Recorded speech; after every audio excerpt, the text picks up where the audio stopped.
Nejjarine Museum of Wooden Arts and Crafts, the best 6 museums in Fez, Morocco.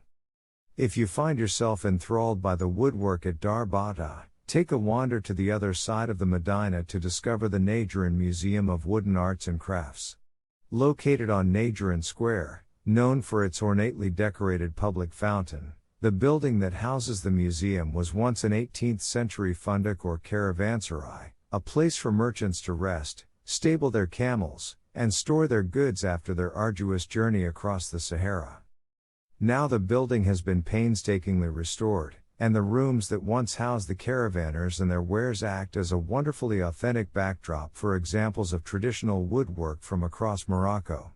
Look out for elaborate screens, doors, and window shutters, traditional wedding furniture and carved prayer beads.